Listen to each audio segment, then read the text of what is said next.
Hello everyone, I'm Uprising, and today we'll be taking a look at a new tower defense game called Axon TD Uprising. This game has both single player and co-op game modes, which supports 2 to 4 players. There's also a roguelite game mode, which I personally found highly enjoyable. I've only had access to this game for a few days, and I've already spent about 20 hours playing. Now, as you start up the game, you'll see this screen where you have 5 different sections to pick from. I can highly recommend starting with the tutorial if you haven't done tower defense games before. They're very short and very easy, but they teach you a lot of the mechanics of the game. Some of the things you'll learn is how to build platforms, use abilities, and rotate different sections of the map. Next, we can take a look at the quick play section. Here you have several different maps at different levels of difficulty. There's also a leaderboard so you can compare your result to others.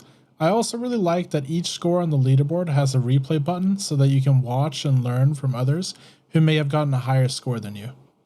So we can actually click to watch the replay of this person, who I believe is one of the developers of the game actually. And now we can see exactly how they played, and there's even a fast forward toggle at the bottom of the screen so we can skip through everything a little bit faster. Some of the maps at higher difficulties are locked by default. To unlock them, you simply need to complete a map at a previous difficulty, and you'll receive unlock points to unlock the higher level maps. Next, we can take a look at the campaign. Currently, there's only 2 chapters, and there may be more content than what I saw by the time the game hits early access. I completed both chapters and had some fun doing so. It actually taught me a lot about the Goliaths or bosses which you encounter in the campaign or during survival mode. If you're struggling with some of the maps, I think the campaign is a really good way to learn the game better.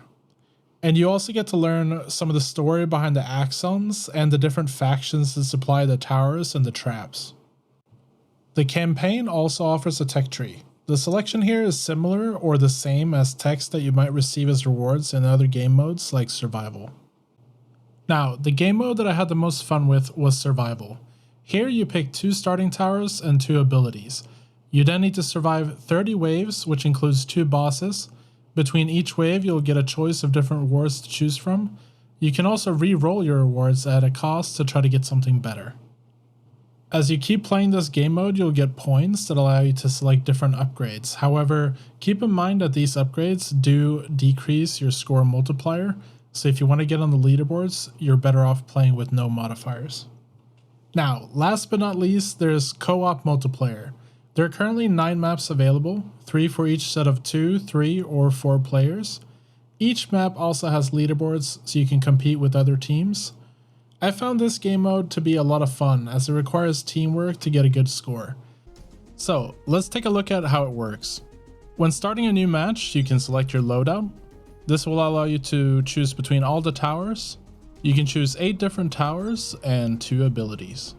You can point and click on the map to tell the other player where you want something placed, and it's also possible to send the other player credits or power. Here I'll skip through a short co-op match that me and Big Swedish did. Here you can see towers marked in red or blue outlines. The red ones are mine and the blue ones are Big Swedish's. And this is what a first wave looks like. Very few enemies, very easy, but it ramps up fairly quickly depending on the difficulty of the map. Different maps also have different ways for enemies to path. This particular map has 2 spawn points and 2 exit that kind of overlap, but they don't have to overlap though. And me and Big Swedish now have to make choices to kind of try to use both of our towers and combine our efforts to kill these enemies. I've enabled graphs to display on top of the towers here to show you how much damage they're doing every round to give me an idea of which towers are the most effective. I will show you a few waves of enemies here so that you can see what the game is like. So, what can I say about Axon TD Uprising? Well, it's a great game. I really enjoy it. It will be available in early access on August 2nd, and I highly recommend wishlisting it or buying it to give it a try if you enjoy tower defense. Make sure to check the description below for a link to the Steam page. I do also plan on streaming this game, and I will link my Twitch down below, or just find me using my username, Uprising. I hope you enjoyed the video. Please do give it a like and make sure to subscribe for more videos in the future. Thank you so much for watching, and I'll see you next time.